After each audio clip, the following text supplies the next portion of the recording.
السلام عليكم أساطير HD أكشن. بطلتنا النهاردة أساطير هي ضابطة حراسات خاصة بتروح في يوم لحماية بنت مراهقة، فبتلاقي نفسها تورطت في اغتيال ضابط شرطة، ومن هنا بتقرر إنها تبدأ رحلتها في الانتقام.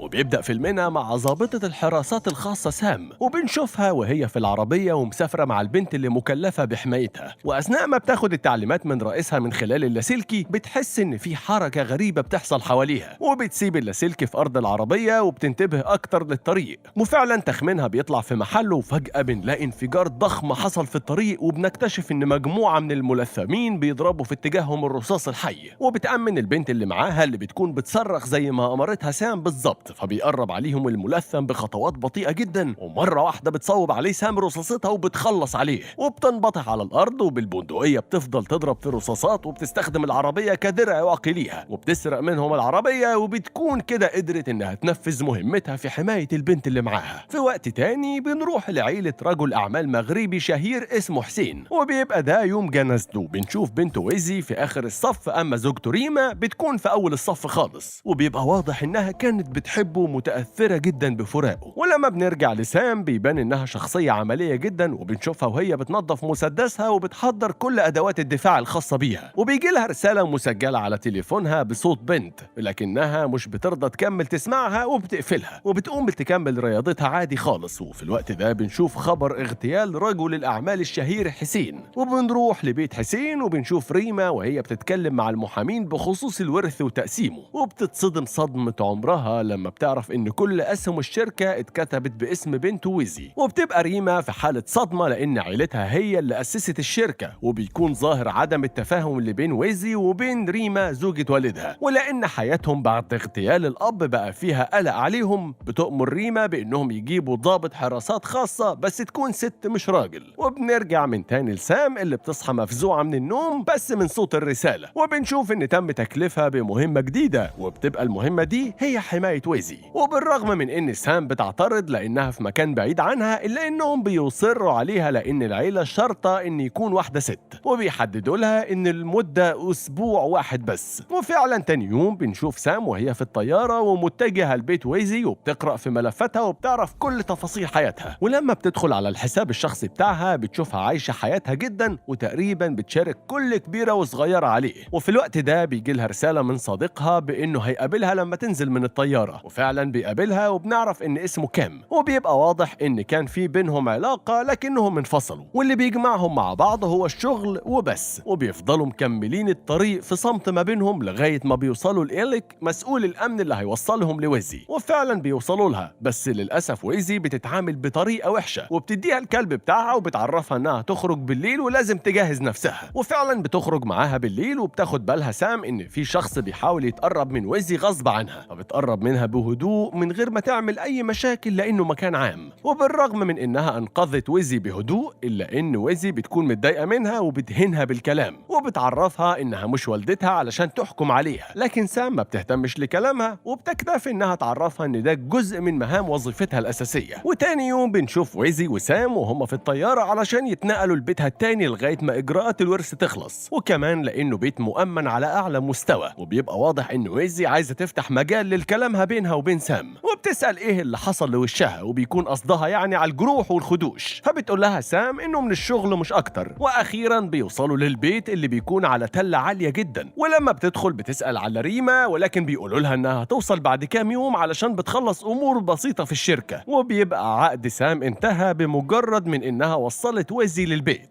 بس ويزي بتقول لهم ان لسه مدة العقد بالظبط ما خلصتش، وبتقرر انها تسافر على مدينتها تاني يوم، وبتبدأ سام تحس ان ويزي ارتاحت لها بشكل شخصي. وبالليل بتبقى سام في الحمام، بس بتتفاجئ ان في كاميرات حتى في الحمام، فبتخرج علشان تتفقد البيت من الناحية الأمنية لغاية ما بتوصل لأوضة المراقبة، وبتتكلم مع إيليك وبتقول له ان كاميرات الحمام ملهاش لازمة، ده غير ان البيت مش مؤمن بالحراسات زي ما كانت متوقعة، ولكن بيرد عليها وبيفهمها انه مجهز بأحدث التقنيات التقنيات الأمنية الموجودة. بس فجأة وهم نايمين بالليل بيكتشفوا إن أجهزة المراقبة اتعطلت والأبواب المصفحة اتقفلت، حتى الشبابيك كمان اتقفلت وما بقاش في أي منفذ للهرب. ولكن سام بتلحق أبواب أوضتها من إنها تتقفل وبتحط كراسي علشان ما تتقفلش، وبتنزل والمسدس معاها بهدوء علشان محدش يحس بيها. ومرة واحدة بنلاقي رجال الأمن دفعة واحدة فقدوا حياتهم بسبب الرصاصات اخترقت الحيطة. وكل ده وبيكون إيريك بيحاول يتخفى علشان يسيطر على الوضع العام، ولكن بيقدروا يوصلوا للبيت وبيدخلوه ملثمين. بيتنط سام في حمام السباحة علشان توصل لويزي من غير ما تعدي من مداخل البيت. ولأن ويزي بيبقى باب أوضتها اتقفل عليها، بتكلمها سام من ورا الباب وبتعرفها إنهم هيهجموا عليها، وبتطلب منها ما تخافش وتنبطح على الأرض علشان أول ما يفتحوا عليها الباب علشان يدخلوا تسحبها سام بسرعة ويهربوا. وكل ده وإيريك واقف عند باب أوضة ويزي ولسه هيكلمها، بيطلعوا عليه الملثمين وبتبقى ويزي خايفة ومرعوبة،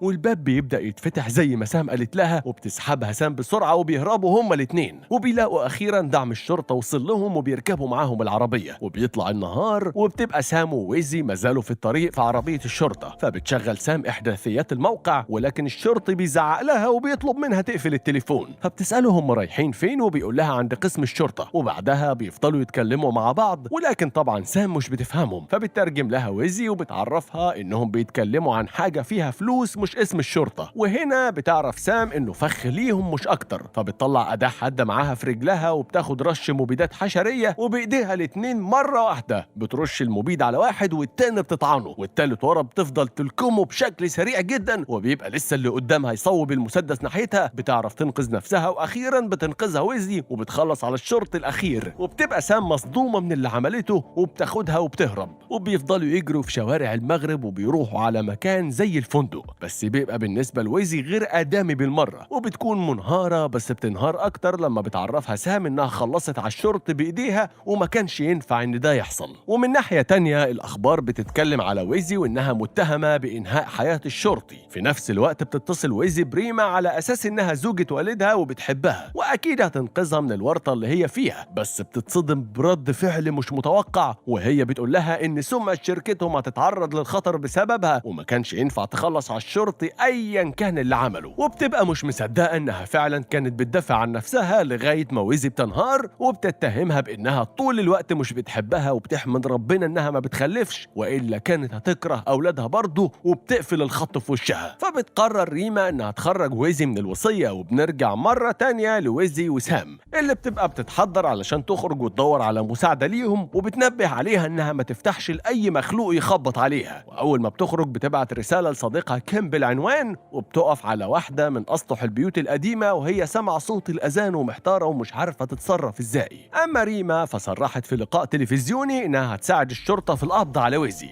بجانب انها خرجتها من شراكة الشركة نهائي. واول ما بيخلص اللقاء بتتصل بالمتعهد بالصفقة الجديدة، بس بيلغي معاها الصفقة، وده بسبب ان مفيش حد هيآمن لشركتها، وبيقول لها انها لو عايزة تكسب الصفقة تدفع فلوس اكتر من المنافسين. ولما بنرجع لويزي بتبقى سام رجعت وجابت لها باروكة شعر وبتحاول تغير لها في شكلها، وكمان بتعالج لها رجلها من اثر الجروح. وبيتكلموا في الوقت ده مع بعض وبتسألها اذا كانت ام او لا، فبتقول لها سام لا. وعند مسؤولة الفندق بتلاقي صورة ويزي في التلفزيون ان مطلوب القبض عليها. والصبح بيوصل كيم وبيطلب منها يتكلموا بره، وبيديلها جوازات السفر وبيلومها لانها بتحمي بنت خارج نطاق الشغل. فلما بتحكي له حكايتها علشان يتعاطف معاها فبيتعصب عليها وبيقول لها انها مش بنتها وما ينفعش اللي ما عملتوش مع بنتها تجربه مع حد تاني. فبتضربه وبتسيبه وبتدخل لاوضتها، لكن بيرجع كيم من تاني ليها، واول ما بيفتح الباب بيتصاب برصاصة في دماغه بتنهي حياته. وبنكتشف ان الشرطة جت علشان تقبض على ويزي وسام وبيكتفوهم فعلا. وبتفضل سام تأكد على ويزي انها ما تستسلمش وتفضل تقاوم وتصرخ، وبياخدوا ويزي الاول، ولما بينزلوا سام وراها بتقاوم، فبيضربها الشرطي بالقلم وبيرفع المسدس من ظهرها وبيكون لسه هيدوس على الزناد. بتلف سام وبتضربه براسها وبتقع عليه وبتحاول تسيطر على ايديه علشان تبعد المسدس، وبتضرب عليه نار وهي متكتفة، بس بيقدر يقوم وبيضربها وبيجرها من رجلها على الارض، وكل ده وهي متكتفة، ومرة واحدة بتركله فبيتهدف لبعيد وبينزف، وبتنط عليه من تاني وبتقدر انها تخلص عليه. اما ويزي فبتفضل تقاوم زي ما سام قالت لها لغاية ما بتدخل العربية، ولكن بتقدر تلف الجنزير اللي نازل من سقف العربية على رقبة واحد من أفراد الشرطة لغاية ما بتوصل سام، وبتبقى سام بتشده من رجله، وويزي بتضغط على الجنزير أكتر وبيخلصوا عليه أخيرا، وسام بتحضن ويزي وكأنها بنتها فعلا اللي أنقذتها. وبيجي اتصال لريما من ناحية تانية بإن ويزي قدرت تهرب، وبنرجع من تاني لبطلتنا اللي محدش بيقف قصادها، وبنشوفها وهي راكبة تاكسي وبتشتري بكل فلوسها التاكسي من صاحبه علشان يقدروا يتحركوا براحتهم، وبتوصف ويزي لسام الطريق علشان يخرجوا من المدينة خالص لغاية ما بيوصلوا لشط بحر، وبتقف سام عنده وهي سامعة صوت الأذان من كل اتجاه، فبتعيط لأول مرة وبتبقى محتارة ومش عارفة هتقدر تحمي ويزي أو تخرج من محنتها دي ازاي. وبترجع من تاني للعربية وبتتكلم مع ويزي وبتطلب منها ويزي إنها توديها لريما، وطبعا بتكون ويزي عارفة إن أكيد ريما شديدة في التعامل لكن مش مخططة للقبض عليها نهائي، وفعلا بتوصلها سام لعند ريما. بس الصدمة بالنسبة لهم لما بيشوفوا نفس ضابط الشرطة اللي جالهم برجالته وكتفوهم هو نفسه اللي خارج معاها من البيت، فبيتأكدوا إنها فعلا متعاونة معاهم. وطبعا سام ما بتستسلمش فبتمشي وراه علشان تعرف إيه قصته لغاية ما بيوصلوا لأسطول مراكب، وأثناء ما سام بتراقبه بيحس بحركة وبيروح يدور على اللي بيراقبه لغاية ما بتقع سام تحت إيديه وبيركلها برجله يوقعها على عين من عيون البحر، فبتشدوا عليها وبيقعوا هما الاتنين. والأسماك أول ما بتحس بدخول كائن حي طبعا بتتتبع مكانه علشان يهجموا عليه، بس بتفضل سام تقاومه وبتضرب فيه، وأول ما بتلاقي السمك هيهجم بتبعد عنه وتكتم نفسها، وبيتلف السمك حوالين الضابط، وبتحاول بكل قوتها إنها تطلع قبله للسطح، بس قبل ما بتطلع بتغرز الجنزير في ظهره وبتطلع تاخد نفس وبترجع تاني علشان تاخد أوراقه، وبيعرفوا إنه ضابط شرطة ومعاه ورقه في محفظته فيها اسم ريما وكلمة مرور، وما بيكونوش فاهمين أي حاجة. فبتقترح ويزي إنهم يروحوا البيت ومن خلاله هتقدر تفتح تليفون ريما لأن في ربط بين الأجهزة هناك وبين تليفونها، وفعلا بتعمل كده وبنشوفهم وهم في أوضة التحكم في الأجهزة الأمنية في البيت، وبتحاول ويزي إنها تربطه بتليفون ريما ولكن بتبقى فيه كلمة مرور تانية هي مش عارفاها، وبتجرب كتير لغاية ما بيفتح أخيرا لما بتجرب تاريخ ميلادها، وبتبقى مستغربة هي إزاي غالية على ريما كده لدرجة إن الباسورد يبقى بتاريخ ميلادها. من ناحية تانية بيجي إشارة لريما بإن في ربط حصل من الجهاز الأمني في البيت وبين تليفونها، وبتستنتج طبعا إن ويزي هي اللي عملت كده، فبتسيب الاجتماع وبتروح لها. ولما بنرجع لويزي بنكتشف إن الشرطة عرفت إنها موجودة، وطبعا بتشك في إن ريما هي اللي عملت كده، وبتشوفهم داخلين على البيت فبتقفل باب الأوضة المصفح عليهم، وريما ما بتكونش معاهم، وبيدخل واحد منهم يتفقد البيت كويس. بعد كده بتوصل ريما للبيت وبتوصل لأوضة التحكم، وبتبقى ويزي شايفاها في كاميرات المراقبة، وبتقول لها ريما إنها عارفة إن هي جوه ولسه هتكمل كلامها بتلاقي واحد ما تعرفوش جاي لها وبيهددها وبيتهجم عليها، وكل ده طبعا قصاد الكاميرا اللي ويزي بتكون شايفاها. وبتفضل ريما وهي بتتضرب منه بتقول لويزي إن كان بيتم ابتزازها، فبتخرج ويزي علشان تنقذ ريما ولكن بتقفل الباب وراها من غير ما تاخد سام، وبتوصل لأوضتها فعلا وبتقدر تلف ايديها حوالين رقبته وبتاخد منه المسدس لكن بتخاف تقتله لغاية ما بيجي الشرطي وبيهددها هو بالمسدس. ومن ناحية تانية بتكون سام بتجرب تفتح الباب لغاية ما أخيرا بيتفتح، وبتروح علشان تنقذ ويزي، وللأسف بتاخد هي الرصاصة بدلها، بس بتقدر سام إنها تخلص على الشرطي وبتبقى الرصاصة جت في ايديها بس. وأخيرا بينتهي فيلمنا واحنا شايفين سام بعد ما أنقذت ويزي اللي اتأكدت إن ريما بتحبها جدا، وبتودعها وبتقرر إنها تتكلم مع بنتها اللي هجرتها من زمان بسبب شغلها. وبكده بينتهي فيلمنا النهارده يا أساطير. ما تنسوش تدعمونا بلايك وكومنت وتفعلوا الجرس علشان توصل لكم كل ملخصات HD أكشن.